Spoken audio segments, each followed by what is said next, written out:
to Golf in the Cosmos. This is episode 2, where physics meets the fairway and the universe takes a swing at your mind. Today we have my brother Andrew Hammond joining us. How are you? Hey, doing well. Yeah, excited to get this podcast going. I think lots of good knowledge to share out there. Yeah, I mean, I think it's gonna be fun. We have some good guests lined up for the next couple of weeks. But how you been? When's the last time you played golf? Yeah, actually, I've been taking a little break. But last time I played golf was some par 3 golf at night under the lights. Oh, that's right. Yep, Newport Beach Golf Course. Solid track, but man, that's going away, I heard. Yeah, no, I think within a couple of years there will be a wave pool instead of golf. Yeah, it's a kind of a controversial subject, right? They, the argument that kind of turned me was like, it's going to either be a Costco or a wave pool. So I was like, the lease was up apparently on the golf course. Yeah, I mean, I think that place it's had some revival, but for the most part, it is just. Not a great training What's ground. like the lowest you've gone there? Do you remember? I think I did 4 under. Yeah, 4 under through 18 holes, I think. Okay. Yeah. Back 9 though, I think it was where I shot like 3 under on the back. Have you gone lower at like Baker? I always think of that course and Baker as similar experiences. Well, David L. Baker is just a hilarious course because the more you try to bomb it to get close to on the par 4s, it's like the harder the game gets. And it's like sometimes easier to birdie from just a 5-iron off the tee. Interesting. Well, for those that can hit a wedge. Yeah. Yeah. True. I just think the greens are so bad there. My teammates and I in high school would be like, oh, you got baked. Because you would miss, you couldn't make a putt. So it was pretty much, end of the line. You just got on the green, but you couldn't make it. Yeah, my experience of high school golf was we actually did get baked in the parking lot before. Yeah, before I think the match. That might be where it came from, but we didn't know that in our generation. But, I mean, we got baked at Baker, got baked at Meadowlark. It didn't matter where No. it was, but No, but the scores you can shoot at Baker are funny, like I said, because you have a great day and you're making the putts or you're getting close and you can shoot a really low score easily. But but the front 9, it's like the par 3s are what will give you a bogey. Yeah. Well, and I always feel like those executive courses, the par 3s is where I'm gaining like experience for real courses. Oh yeah. The par 4s are obviously kind of throw them away. Yeah. But the par 3s, it's like if you can hit, you got to hit that shot. Well, I just think what an executive course is good for is your short game and your par 3 accuracy, like you're saying. Like the par 3s, some are wedges, but like that will give you a good practice for what actually occurs on an actual golf course. Right. And then you did not win a skin, right, at the Newport? No, I won 2 skins. Oh, you did? Yeah. So yeah, sorry, I'm just looking for my water. There it is. My what I realized after that 9-hole round, I think there were 8 of us playing, and it was like to win a skin, you have to birdie, obviously. But what I found is that to make the birdie, the putt was the only thing that mattered because plenty of people got it on the green, close to the hole, but only the guy who made the actual birdie putt took the skin away, which is obvious, but really just shows like that putting was. So those skins were 8 guys. You won 2 skins with birdies. Yep. And you're not stroking. So you're what? You're a +2, right? Yeah, +2. Yep. So you're definitely not stroking at that course. No, I lost for 2 of the holes. I lost strokes. You lost strokes. Yeah, oh so I had to imagine that. Oh. I basically couldn't win a skin on those, but there were a few holes out there that I happened to birdie. That you could just play straight. Right, that I played straight with people, or the people that got a stroke on them bogeyed. Right. So it worked out. Yeah. Well, because I think that match there was a 15 handicapper. There was probably an 18er. Yeah. No, it was between 3 and 15. Right. And then a +2. Right. Right. Now, I think handicap is great. it's because the best. it allows the 8 of us to play with each other. And sometimes I'm like, guys, can we play it straight? And they just let the handicap rule, you know. Mm-hmm. Well, I fluctuate between an 8 and a 12. Just, basically in the last year. Mm-hmm. 8 is the lowest I've ever been, I think. Nice. So I'm playing, DC doesn't feel that way, but right. But the handicap doesn't lie, right? I mean it's like a for med schools they have like the match they call it, and it's like an equation, and I think it won like the Nobel Prize, or it won some sort of prize because it figured out a way to match 500 people into their top choices. But I feel like the handicap equation should win some sort of fucking prize. Yeah, I don't know how they do it. I would say it's when you go to a really easy course versus a on paper really hard course. Like they sometimes give you more help on the hard courses, even though like golf is golf. Like right, you still have to make a putt. Yeah, the nicer course often has better greens, so you might make more putts. And so it just to me, it's like, okay, if you play a bunch of hard courses, your handicap is going to be a lot lower than someone who plays a lot of shitty courses. Wow. I think I know people that would think the opposite. Yeah. That they'd say by playing a course that they call easy, that people start to lower their handicap. Okay. But at the end of the day, the equation factors that in, right? It does. The yardage, yep. Essentially, which is the rating. Right? I think what might happen is there's like a cross of the curves where, as your handicap gets lower towards where mine is at +2, like it flips to where the easier course is actually harder. They're asking you to go 6 under at Baker to hold your handicap. Interesting. Yeah, but sense. In reality, it's like shooting 6 under anywhere at a putt course is hard. Like it doesn't make a difference once you're trying to get low. Is like boom? Is it still called Boomers or Palace Park or whatever? Yeah, Boomers doesn't. Is that on the? Does that have a rating? Dude, that would be great. I think they. I mean, it's 18 holes for God's sakes. No, they do not consider that USGA. But if Baker has one, Yeah, no, I guess executives are a step above putt. That's why Mesa Linda. Well, have you seen like I think in Florida, Tiger opened Pop Stroke. Maybe there's one in Arizona too. Yep. I think one open in Florida as well. That's like kind of a you could almost put a rating on that. Yeah. It's like I know you're not hitting a driver, but right. I think it's a par 3 course, and there should be. No, it's not even a par 3. It's like chip and putt. It's a chip and putt, as far as I understand. But it's like nice. But there's holes. Yeah. So I mean. It's like if you play that, can you get to a +2 handicap? I gained my handicap at Pop Stroke. Right. Well, let's see. Let's take a look. Yeah. See, I mean, I know there's not. I guarantee you, there's not a rating there. But so the rating. No. So slope. Mini golf. Yeah. So rating is. Rating, I believe, is what. Can you look this one up too? The exact rating is what a scratch golfer, I believe, should shoot at the course if they're playing to their handicap. And remember, playing to your handicap is only 20% of the time. Like that's kind of the definition of playing to your handicap. 20% of the time for that player, based on their handicap, they would shoot that number 20% of the time. So if I'm an 8, I'll shoot 8 over on a course that's rated 72 or whatever. Correct. Yep. But then you have slope. Slope is what a bogey golfer would shoot, I believe. Correct. So let me. Yeah. Do you have that up? Yeah. So for course rating, it's the expected score for a scratch golfer or 0 handicap. So just like what you said. 0 handicap. Yeah, 0. Which is scratch, right? Okay. And so it's like if it's a 74.5 rating, a scratch golfer would shoot 74.5 on average. Mm-hmm.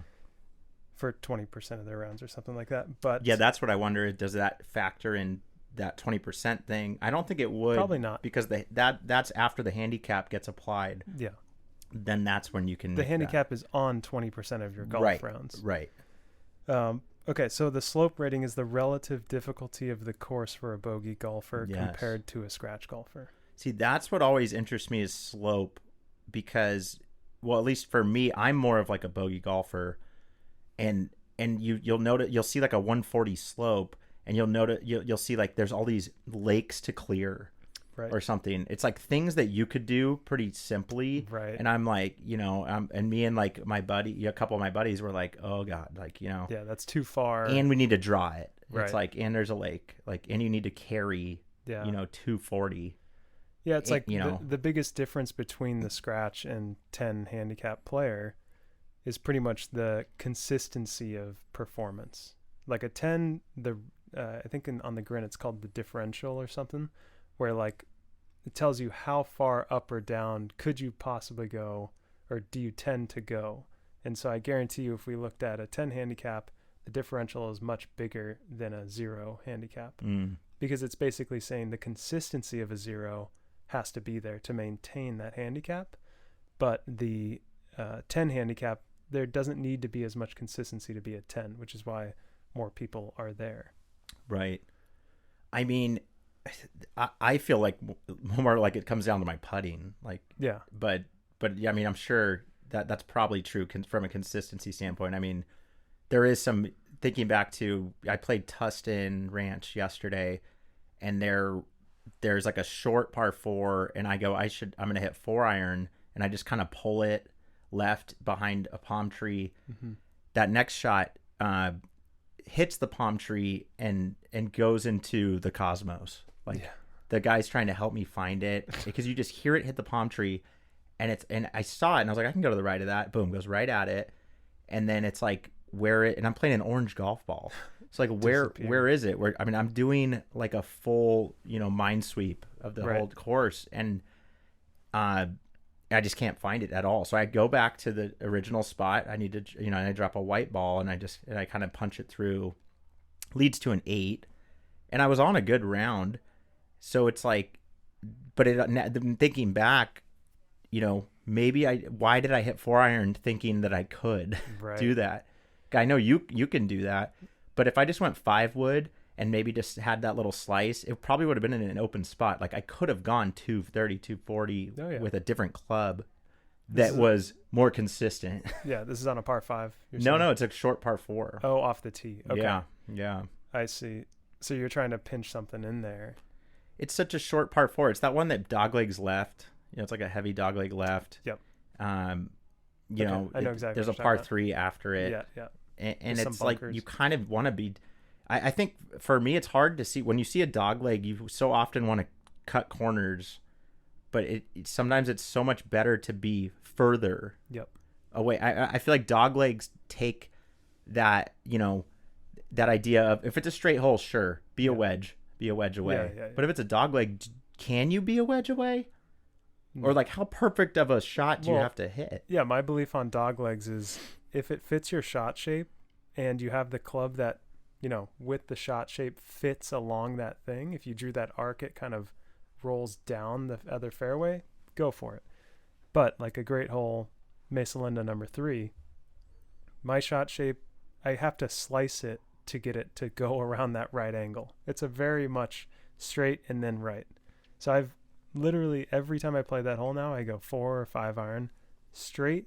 Don't care how far left it goes. Right. As long as it doesn't go right in the trees, I'll have 120 or less. And actually, because the green is shaped that way, straight on, it's kind of long, you want to come from that angle. Coming from the right is actually much harder. And that's something we got into a few years back, was we would study green maps and try to find the long entryway. Yeah. Right. Like, it's essentially thinking about being, when you're chipping, short-sighted, but you can be short-sighted from 150. 100%. Yep. And I don't think people think about that enough, of like, how can you approach the screen to have the bowling alley, instead of being kind of, tucked short-sighted, essentially, even if it's an iron. And also an amateur like me is not going to be able to fly 180 super high and stop it necessarily, unless I'm striking it perfect that day. Right. The stat that, I can't remember who said it, but it's like, as you get closer to the hole, your left and right variance goes down, but your long and short goes up. Interesting. So like the curve goes from this wide, which when you have a 4-iron, it's very wide, but it's pretty much going between your distances on a solid shot. Like it's not going to go much farther or much less far. But as you get closer to the hole, that becomes the problem. Think about how when you're going from an 80% swing, 60% swing, 100% swing, like with one club. Right. Like that's the difference between 50 yards with like a 56 degree. So as you get closer to the hole, you have to worry much more about long and short, which is why what you said about you can't you don't want to short side yourself. You need that bowling alley. You need long and short distance. To then maybe two putt. To have a chance at par. Yeah. Yeah. If you're coming in from the side where it's flat, man, you have to be so perfect with your distance, and it's hard. And it's a fact probably for it might be 99% of golfers, your odds of two putting are better than your odds of going up and down. Right? Yeah. So if I'm going to miss the green and have to chip, you may not par, even though it sometimes, I swear for amateurs like me, sometimes it feels like I'm chipping so well that I want to chip, because like for whatever reason, it's like a better angle at it or something, but those are just certain days. And then it's like, if I hit the green, I'm like at least recently, so I've been feeling it's like, I'm three putting like on average, like 5 or 6 times around right now, which blows my mind. I mean, it really is like, I don't even, if I'm putting from far away, I'd rather chip. Right. I'm about to start chipping off of the green. Like, Well, I think if it's a sort of that, what's the barrier of getting the distance right on the putts? Or is it line? Like, no, the distance isn't, some of them fly by and then others miss too far right or left. I mean, we're all over. Right. There's no consistent miss here. Okay. Because also I'm changing after one mess up. I'll be like, okay, I'm not going to do that. And then I do go the other way, whether I'm going on this axis or this. It's right. I mean, I'd love to hear how you go through different phases of technique, or like how you make decisions about what you're going to bring to the course that day. Well, the last pod I talked about, I changed my grip. I put the super stroke, and then, you told me get the 2.0, and the 2.0 it's the diameter, I believe. Yeah. It's like inches or centimeters or something of super stroke. And those have gotten pretty popular, right? Mm-hmm. And you told me go for the 2, don't go too big. And then when I'm in the shop, you're holding this thing that's in plastic, and I go to I'm looking at the 3s and 4s. I'm like, oh, this feels sweet, man. This is like a lightsaber right in my hand. So I go for the 3. Now I'm kind of regretting it. I 3-putted like 3 holes in a row on 9 holes this morning at Rancho, and it's like, you want to throw the thing in the guy that was funny. I played with a buddy, Carlo Valdez, who's actually going to be on the podcast next week. Nice. He's an Olympian bobsledder, super cool guy. But then we played with a rando, Kent, if you're listening, what up? And then he goes, "This is the last day with this putter." Like he was also having trouble. Oh, I mean, this guy couldn't make anything. I mean, I at least was, couldn't make when I sometimes made. Sometimes I didn't. But he picked up his ball. He consistently. No, I mean, he just consistently 3-putted, and that you would think I was consistently 3-putting, but this guy was more. Right. But he goes, "This is my last.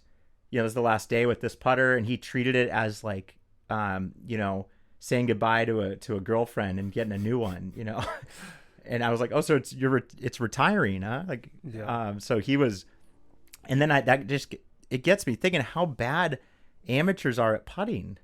I mean, they're so, most of the average Joes out there are just so bad at putting, I think. Yeah. I mean, where you really see it is on like an 8-foot putt.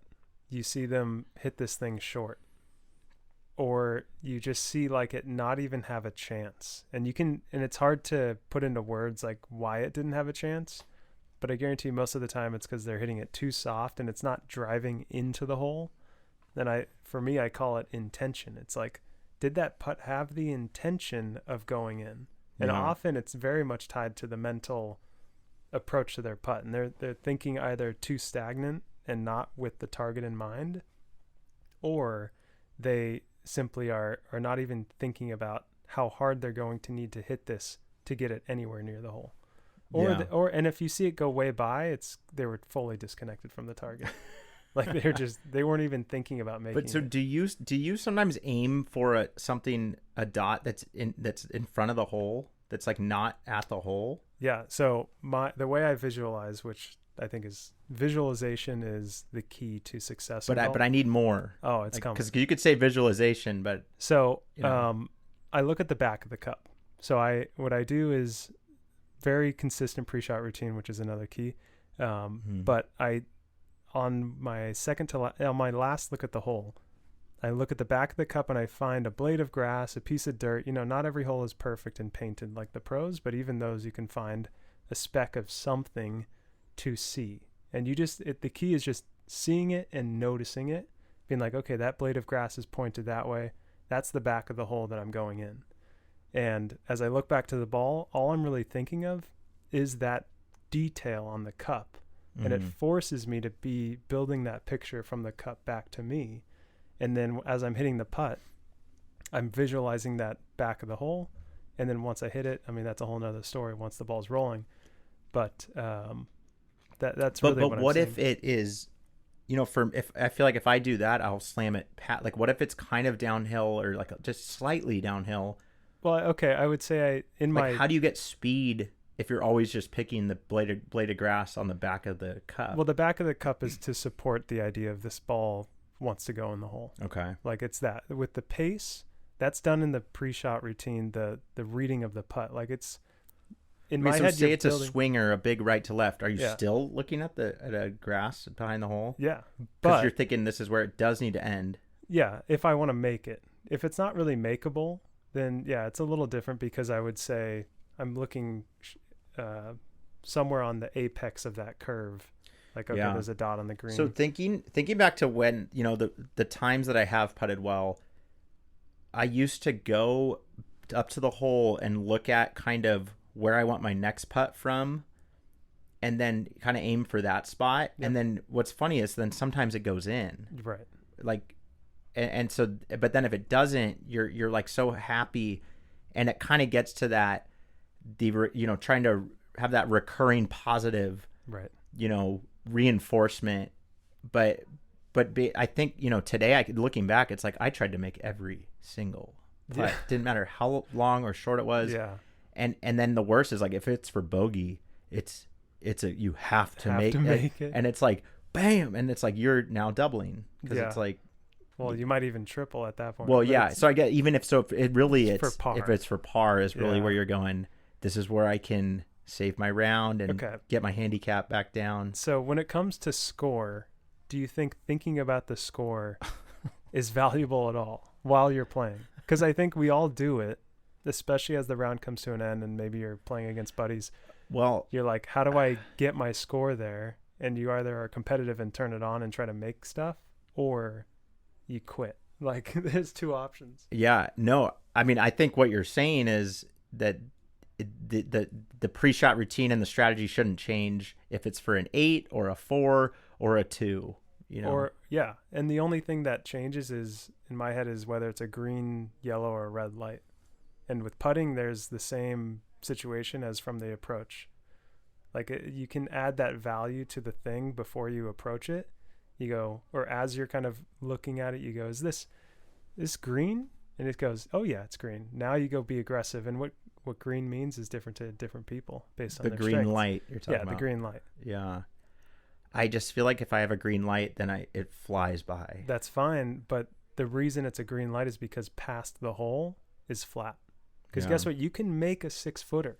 Like you can if it's relatively flat or predictable in its read. Right. But what you can't do is make a 6-footer when you missed low, or let's say you missed high on a big breaking putt, and now you have another breaking putt coming back that might break 3 to 5 inches. Right.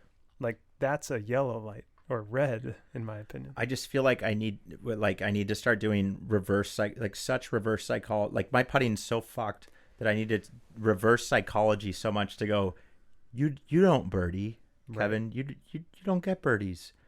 Like when you're walking up to a great birdie putt and it's like, you don't get birdies, you get tap in pars, and let it just die at the hole, and then maybe it just goes in. Right. Instead of flying it by, because these 3, how do you stop the 3 putts? I mean, it's ridiculous. It's like you have to warm into birdie putts, and this doesn't happen in one round. It happens over several rounds. you consistently hold yourself back, like restrain yourself, and you go, I know I'm only Right. That's, 8 I think, feet what I'm away for getting at birdie. is the restraint. Yeah, I love that, because if you can, when you have that 8-foot birdie putt, you think you're going to make it and you hit it by, the difference of that versus putting it 3 inches by the hole because you wanted to die it in, tap that in for par, move on to the next hole. And over the next few rounds of that attitude, the confidence grows and you start adding a little bit to that. So, like, how many, say you have, let's say it's like an amazing, or in your case or something, or it's an amazing day for me. Say I have like 7 birdie putts or 8. How many, really zooming out, how many like should be left short? Like, in order to create a, conducive, like headspace. Yeah, I think, because of course everyone should die and just barely go past it, in a perfect world. But we don't. This is not a perfect world, right? Yeah, I mean, the reality is what I'm talking about. I think it should. The dumb answer is it should look like it's going in, but I don't think that's fair, because like you can't really tell me how that's going to look until I'm rolling the ball. So maybe I should say how many, not how many should be short, but how many end up being short, where you end your round and you go, I putted great. Probably 15%, 15 to 20% of putts are dying short of the hole. Okay, so 15%. So I mean, that's how many of that is, Okay, so out of 10, that's like 1.5. Like 2 of the putts are going to be short, and we're talking makeable birdie putts under 20 feet. Okay, and then how many should go an equidistant amount of distance past? At what point are you? Well, that's a question of how losing many value putts by going so far past. And I'm saying maybe you're making the ones coming back, but you're getting lucky. I mean, like, where can we find consistency in? Like, should you ever leave? I mean, I guess what you're saying is you it's okay to leave a putt short, but you really shouldn't. But what if it's a red light? I mean, I guess there's more factors. That's what it comes down to, is like, where are you leaving the ball? Are you consistently being so aggressive on approach shots that you're above the hole 50% of the time? It's like, no, you shouldn't be doing that. I guess that's a good point to talk about, is 3 putts are often from the approach being not below the hole. Correct. 100%. You can always zoom back until you get to the tee box. And then once you get past the tee box, it's in your head. It's like, oh, guess what? You were having an attitude that you didn't reset from. Like, that's why you chose that club off the tee, or that's why you made the mistake from the fairway. Like, it does. I do think the final destination is that putt. Like, how do you make more putts? But then, as you're missing more and more putts, like, it's usually not the putter's problem. It's because you approached it probably incorrectly. The approach, right? Yeah. I feel like, I mean, we're not playing Bethpage Black every weekend, so it's not like these tee shots are that difficult. Like, a lot of us can get to the fairway and have a 7-iron or less in our hand. I mean, 70% of the time, just because these courses aren't that pressing, right? I mean, me and you have played Bethpage Black. It's like you can't even be in the rough. No, you can't make a single mistake off the tee. You have to bomb your drive. You have to then have a 6-iron or maybe 4-iron. But I don't even know if any of us parred from rough once. Probably not, yeah. Because it was so thick that I had to go 7-iron, even if I was 250 out, 220 out, 190 out. Right. I had to go 7-iron, hack it out of that rough. Yeah, you couldn't go less than 7-iron out of the rough there. And we paid for a caddy.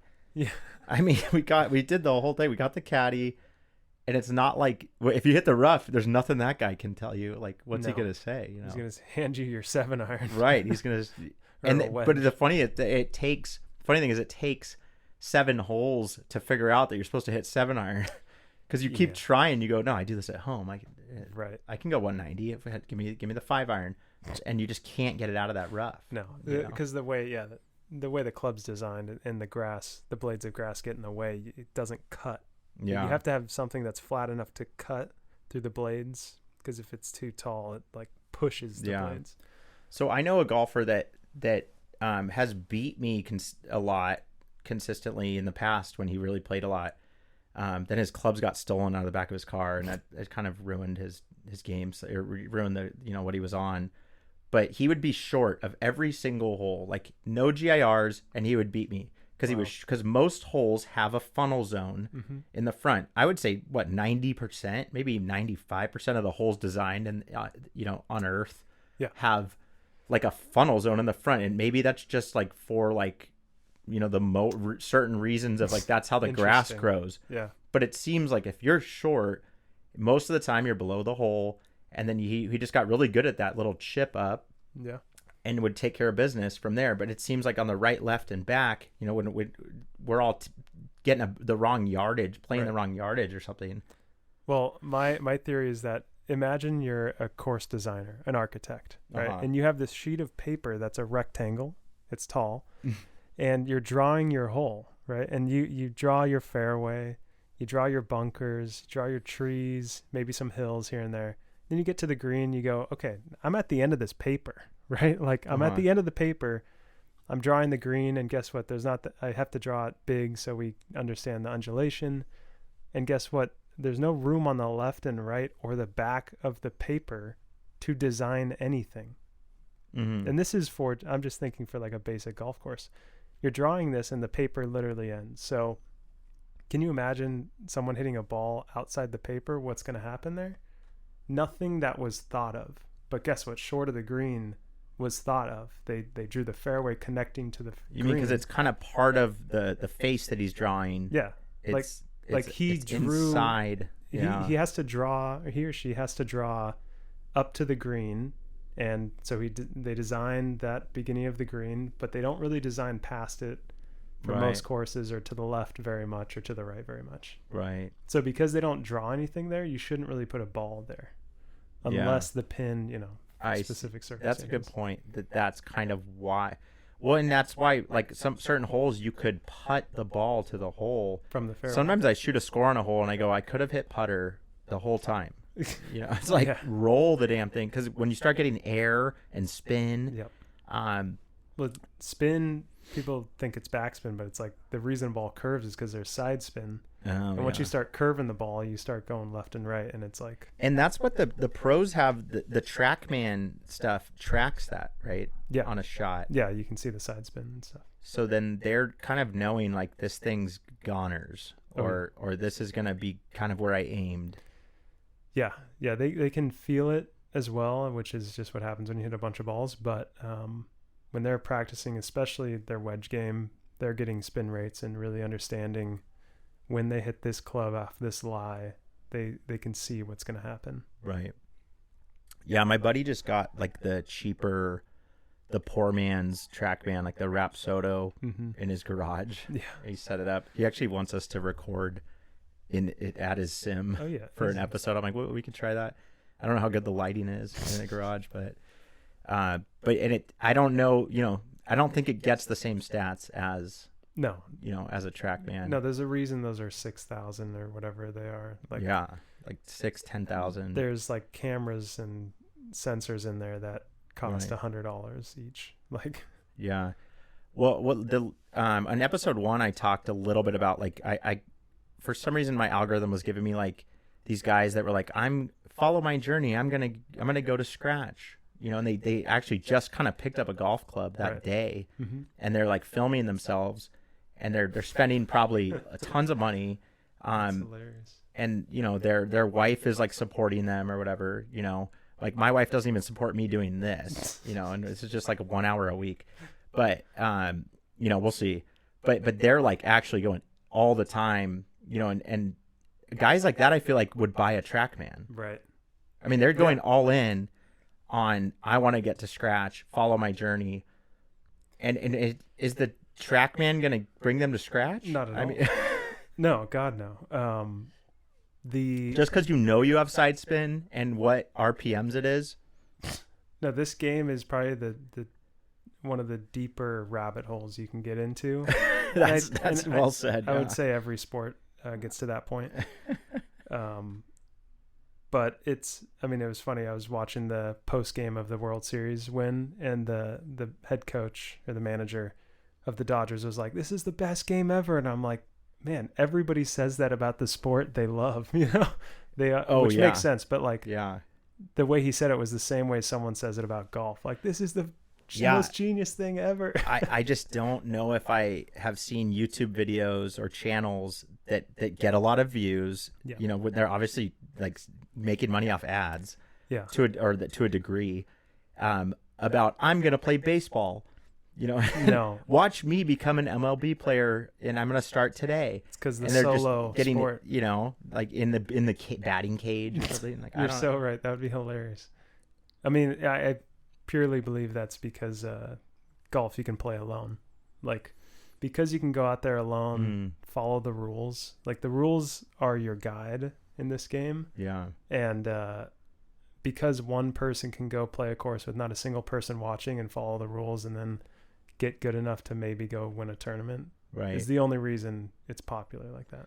That's a good point. So rules, I think that's a fun one to talk about, because like I agree, and I'm almost so, like, I don't know what's the word, like anal retentive about the rules. Yeah. that when I'm playing by myself with randos, sometimes it throws them off, because I'm like, hey man, like especially if there's no one behind us. Like if I'm playing in Virginia and it's April and there's like ice on the ground and there's no one behind us, and it's like I'm putting on the cart gloves, taking them off, and then the guy's like, I'm like, hey man, I can't find my ball, and I don't even say that. He just sees me turn my cart around and go back to the second shot of the par 5 to go redrop my 3-wood shot, and he's like so confused, like, what the hell is this guy doing? And I'm like, well, dude, it's hole 12, and I'll go home if I just, yeah. And then there's this random guy telling me, hey man, just, oh, you can't find it, it's cool, man, just drop one. I go, Right. Is it cool? Are you God? Are you the golf USGA God? Because I just met you today and you're gonna tell me it's okay to just drop a ball. I'm like, dude, I will not be able to sleep tonight, and this whole day will be wasted. I'll be pissed off at Buffalo Wild Wings later. I'm gonna fucking be pissed that I can't sign my card. Right. I think that's the greatest way you put it. You go, can I sign? You ask yourself, can I sign my card after this event? I mean, and it's also after you do it, right? You go back and it's crazy because your heart rate starts going up and you have to like control it, but your adrenaline starts going because you're going. And that even happens to me when I'm looking for a ball and then I find it, and then you like, if I had an Apple Watch on, I'd be like, it just starts dropping once you find the ball. Right. But really, it's like, okay, all it is a stroke. It's an added stroke. It's like you went in the water. Yeah. Just go back, drop the ball. It's some time. The and people a stroke. behind you will get over it. Yep. They'll live. They're gonna wake up tomorrow and sign. Hopefully they can sign their card. But I know that I could sign mine. Right, and the way pace of play... Is it that big of a deal? The way pace of play works is that it has nothing to do with an individual event. It has to do with a group of hundreds of people in a row, little events adding up to something. It probably has to do with courses sending out groups too quick. Of course. But I think it depends how many people are on the course at once. Right. Because, the quickness of it obviously adds people, but... But I mean, if say there's a ton of people on a course and you have 20 to 25 to 30 guys that doing what I'm doing, right? There's an argument there. Oh yeah, it would slow it down. That it would slow it down. And don't get me wrong, there's been situations where it's like there's no way I can, you crossed like 2 bridges and like, it's like there's no way you can go back, and it's like that's when you kind of need to drop a provisional or something and just 100 provisionals are the secret. But that the problem is provisionals per USGA. You actually, I don't think you can just drop one in. You can do it off the tee. A provisional is off the tee, right? I mean, correct me if I'm wrong. There's no such thing as a provisional on the fairway. Well, no, it all depends if once you hit that shot, it is your next. It's your drop, right? Provisionals can be played at any point when the ball might be lost. Okay. And one rule that I used to even believe, from the fairway. Yeah, anywhere. It's if you're in the fairway, hit it OB. You think you hit it OB. But the key is it's OB. Well, this is right? something that is contentious because I'm sure we could look up the rule, but I've been told several times by random people that even if it's going in a hazard and you think it might be or might not, you can still hit a provisional. My belief has always That's not been, true. That's not true. Yeah, I mean, I'll look it up real quick because my belief was always just check taking provisional from what's the word, they renamed it in 2019, the penalty area. No, it's from the in play, like when the ball's in. Yeah, okay, so this is what I thought. You cannot take a provisional ball if you believe your ball might be in a penalty area. Perfect. That's what I thought. And that's what I believe. And then you hear these people go like, no, I can hit it because it'll save us time. I'm like, that's the only reason I'm letting you fucking do this, but not in reality. Right. Like, you're wrong. Right. Well, I think a lot of this probably comes from that I used to caddy for you. So I got to witness like the tour, and these were tour events, right? That you're playing in. And so I had to, the good and the bad, right? I mean, I don't know if you want to tell I don't know if you if it pains you too much, but to tell the Mackenzie Tour 3-minute story. Oh my gosh. Yeah, this one was funny. This par 5. But this was the qualifier for the Canadian Tour. Yeah, I think it was a part of the 4-day. Yes. Yeah. This 4-day tournament where it's just grueling and very difficult. But this par 5, was it day 1? I can't remember. It was either 1 or 2. Day 1 or 2. Saboba Springs. Maybe it was day 1, which is a great track. If you guys ever want to play golf and gamble a little bit, oh yeah, go to Saboba. Great. And the course will test you for sure. Great freaking golf course. Well designed. But okay, so this par 5, I think hole 6. It's like a tight hole, so you can go driver and maybe get past this kind of bunker area, and it was playing downwind. Wind was pretty strong, so I bomb a drive, and I swear it was very solid just down the right side. It may have hit a tree, maybe not. We didn't. Couldn't tell from where we were teeing off. You bombed it. And so we're looking, and there's an official there who's, what I've learned about officials is that they are not your friend at all. They literally, you should ignore them anytime they drive by you. Never give them a little wave. Like, well, don't let them know like what you're doing. Yeah. They're just. We learned. They know the rules, and that's it. But we're looking for the ball, and it couldn't find it. Kept looking. We had probably 5 people looking for it, and it came to his attention that that's what we were doing. Right, and so he starts his clock.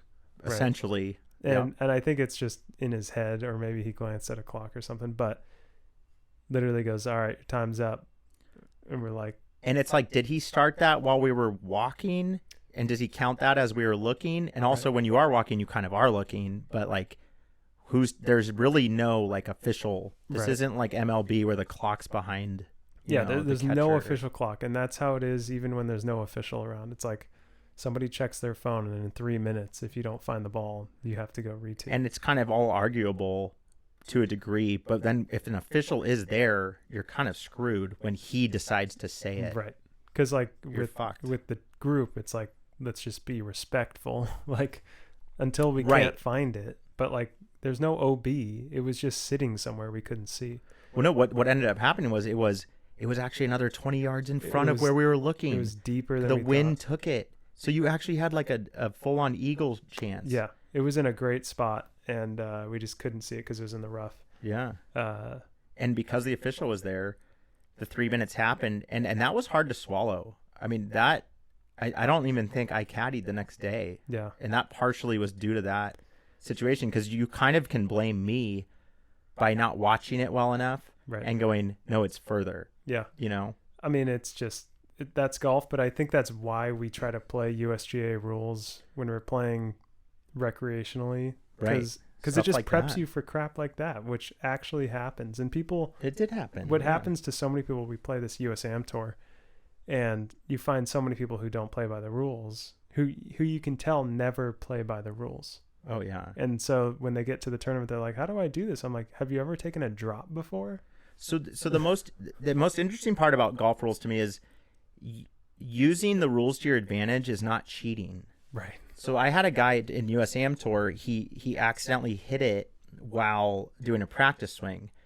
And he's like, "Hey man, I accidentally hit it during a practice swing, and I'm going to actually play it from where it ended up in a great spot."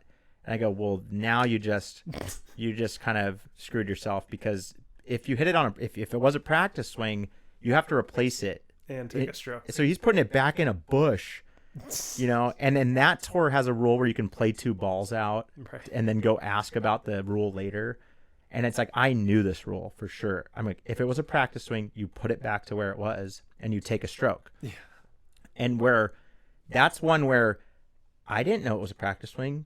It's like he really could have said, okay, I meant to hit that. And maybe he did. Okay. It's like, was it a practice swing? I mean, if the ball moved, you can say it's not a practice swing. Like, that's their one moment of the game where you can go, hey man, I just hit a bad shot, but I like where it is, Right. It ended up being in a spot where I kind of am not more screwed, but now he takes a 1-stroke penalty, puts it back in the bush, starts racking up more strokes.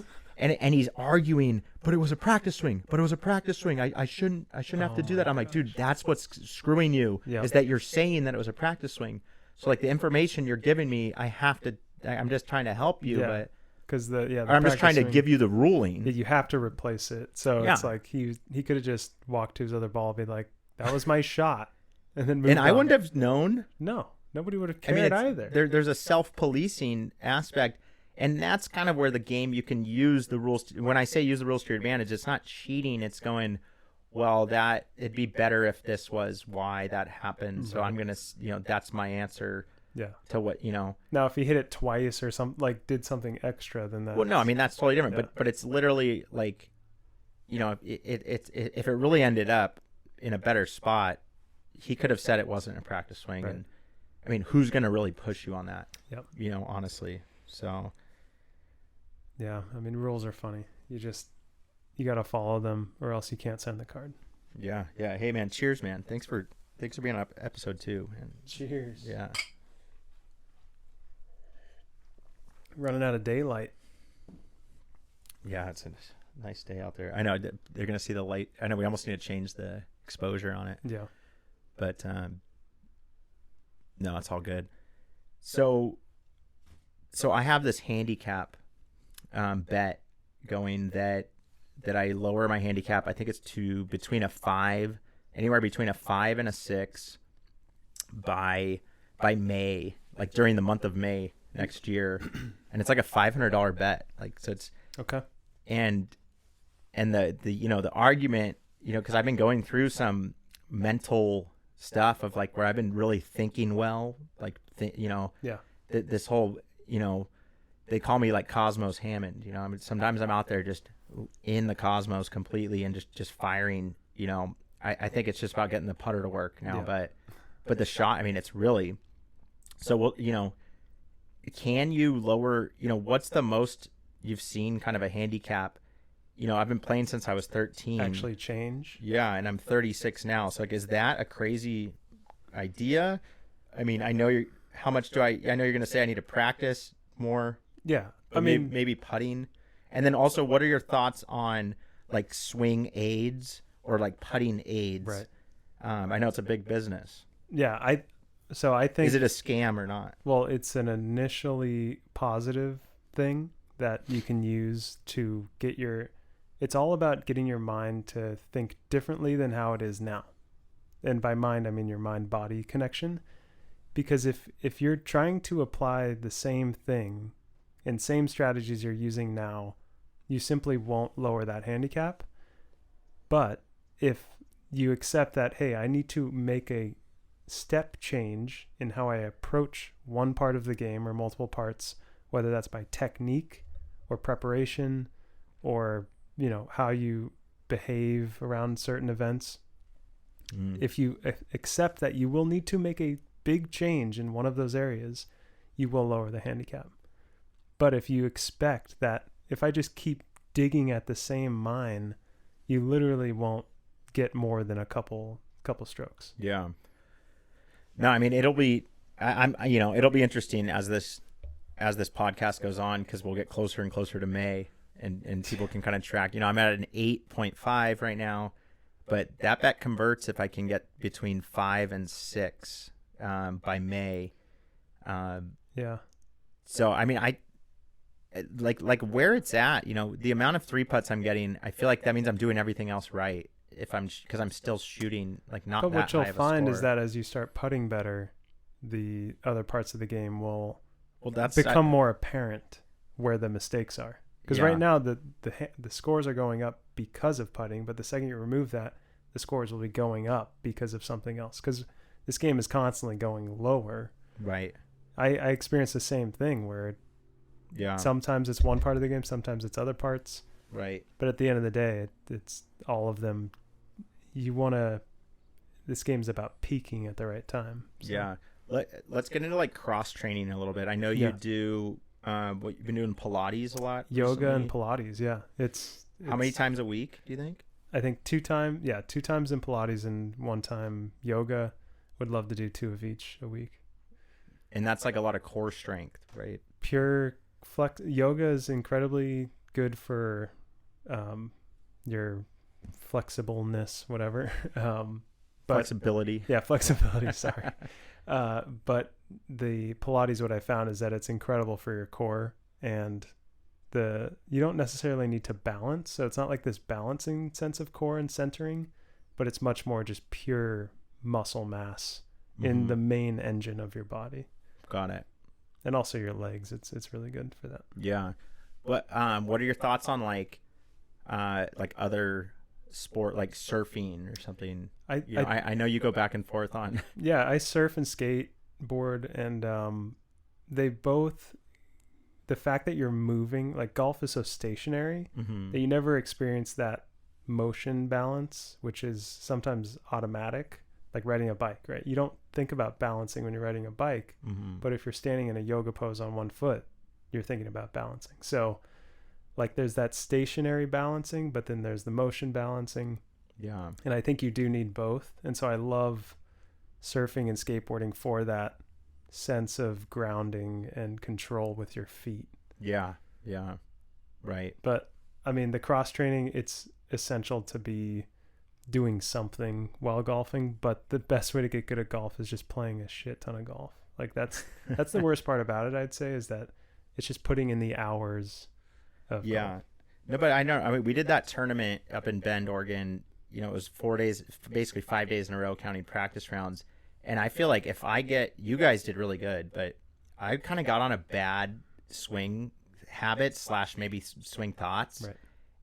And it's almost like I needed to not play a day, because it's like you throw me back out there and I'm like lost in the sea of my head and / not like really using the right parts of my body, like doing kind of a sway, and like what I've kind of changed now is like it's more of like a step on it. Yeah. And I'm kind of stepping on that front foot and letting it take the load, where I was kind of swaying left and right before, and that is such a crap shot. Yeah. You know, it'll never go straight. You know, if you're really swaying your knees like that. I wasn't stable. My balance was bad, and I could have played. That was like a bad rut. Where if I played 20 days in a row, I don't think it was going to get better. No, I mean you would have.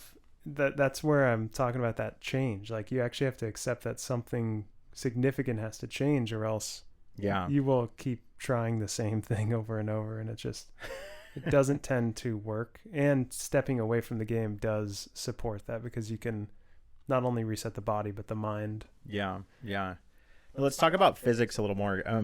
Like you studied physics, right? Yeah, in my undergrad. Yeah. And so like where would you say you're at compared to, like, I don't know, I put like Bryson DeChambeau at like kind of an extreme level, like making all his clubs the same. Like your clubs are different lengths still, right? Right. I mean, you're not. Yeah, no, I do not think that is necessary to utilize physics in the best way. I think the best way to use physics is just to understand how forces interact, and like especially the pendulum. Like there's an equation with the pendulum where it doesn't care about the mass on the pendulum. You could have a pendulum like this and have 1,000-pound weight, a semi-truck, semi-truck, or a golf ball, right? And it would have the same period, which is just the time it takes to go from one point back to itself. Really? Wow. So it doesn't matter about that, but what it does care about is the length of that thing, which is why Bryson uses the same length for every club, because the pendulum period only cares about the length of the club or the length of the string. And so because he makes them all equal, I would assume except his driver and Woods, but maybe those are the same. So he can do the same speed? So it has the same tempo of his swing, and therefore he can add multipliers to that for force to understand how hard he's going to hit the ball. I see. So it all makes sense to me. I just don't think that's necessarily that important for creating consistency within your golf swing, because the degrees of error that he has to deal with are so important. If he's off a little bit, guess what? He's not going to hit the ball very well. Right. But for a normal golfer, because we're playing more feel, it definitely has more of a opportunity to just feel good or feel bad. And you can just kind of go against that. Right. That's something I had in my notes too, is tempo. Yeah. Like some days I feel like it's so easy to jump on, like where the tempo feels so good. Mm-hmm. Other times it's like trying to force into how do I get to that good tempo? I don't know. Do you have any tips for like getting that tempo that's good, you know? Because it's not even auditory. Like I would say like, oh, listen to a metronome or a song. It's purely practice. It's just muscle memory. Feel, yeah. It's using the right muscles at the right time. My question is, why do golfers have swings that look like their swings? And you go, well, that's Jordan Spieth's swing. You could see it, you know, where you've seen the silhouette of golfers. Like you can see who it is just by the way it looks, and not only the positioning, but you could see the tempo and see the same thing. Yeah. So it's purely setup and practice over and over until it's repetitive enough to where you don't think about it, like you're breathing. Because tempo is something that, you can put a metronome out there and think about it. Right. But, I mean, go ahead and do that, but do it a million times, and then you won't need the metronome ever again. Right. No, I saw this one reel that was like Ernie Els, and the guy overlays, he goes, Ernie Els. Like, because he's just so smooth. Like, Yeah. you know, like, that makes sense. and I kind of tried it a little bit. I'm like, that's a little too slow, like for me. Yeah. I wish, I could load like, I wish I could load like that smoothly. Yeah. I mean, you can experiment. I love videotaping swings because it can prove to you what you're actually doing. So it just like adds a layer of fact to what you're doing rather than thinking you have some technique that makes sense or does not. Right. Well, the one thing I brought in was the moon. I was learning a little bit more about the moon, and it's 239,000 roughly miles away.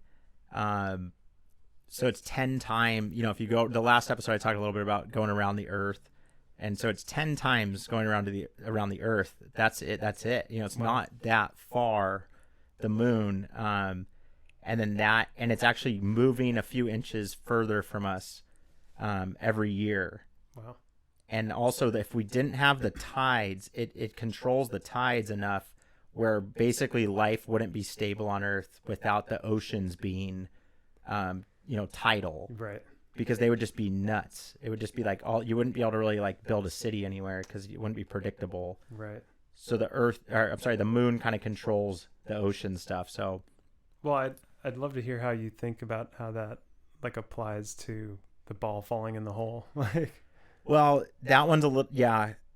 I mean, that's a good question because when what if I was like, I only play golf during low tide. Because then the ball drops in the hole more. I can miss on the high side. It drops in. We have a 2:00 tee time. Dude, that's high tide. I can't. I'm not gonna be able to make that one, man. Like the tide charts don't add up. There's something. There's something. If the goddamn ocean is coming up 6 feet at 2:00 and then it goes down negative, 2 feet. Especially when there's king tides. Right. I don't know. I mean, you're telling me my golf ball's not going to be like, should I be aiming more left or right? There's got to be something to that. Yeah. I think the moon is affecting us to the point where it's keeping us basically alive. Yeah. To a degree. Yeah. I think that. What's up, dog? The dog just bursted in. Hello. This is Honey.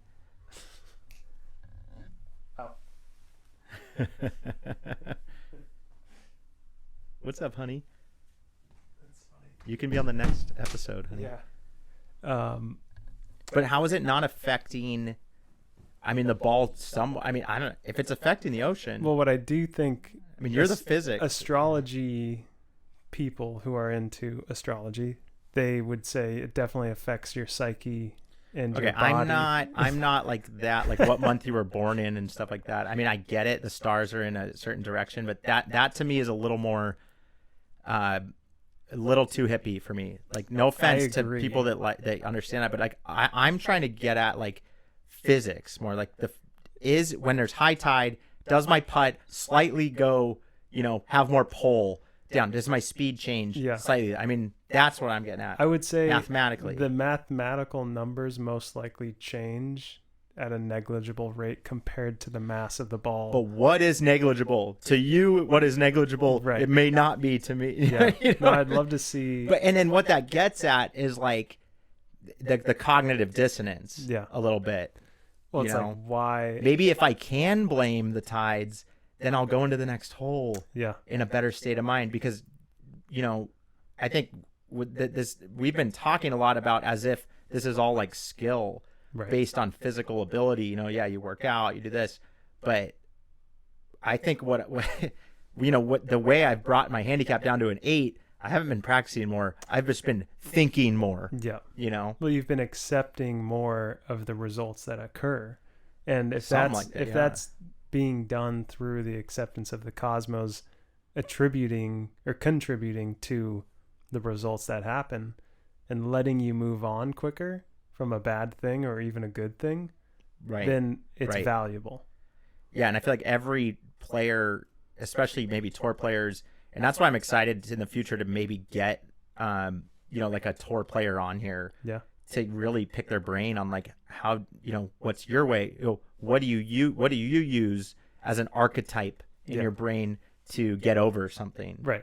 It comes down to like this weird faith of answering the why something happened, and the quicker you can answer the why, the better it is, unless that answer is blaming something that is controllable. And by that I mean like if you're blaming another person or the grass, something that what you ate for breakfast, right? Like something that a human did, like they cut the grass weirdly, or you did something, or somebody else talked to you a certain way, right? That's where you dig a deeper hole of that cognitive dissonance. But if you can blame something that's above you, which is the cosmos or whatever you want to believe in, that's going to be a end solution, meaning there's nothing else that could have been done. That's right. Yeah, you can't argue those. Yeah. Right? Yeah, you totally can move past an issue or a positive thing by just closure. It's a dead end. And that's essentially what like a faith, I would think, is. Yeah. No, I mean that's kind of what we're getting at. So I think that's a good concept to kind of leave people with. Yeah. So we'll see you all next week. I know it got a little dark here. We'll have to figure out the lighting for the next one, like getting the exposure right and stuff. But thanks everyone for joining us. Thank you, Andrew, for being here, man. It was a pleasure. Oh yeah, that was great. Pleasure chatting with you, and we'll see y'all next week. Yeah. Peace.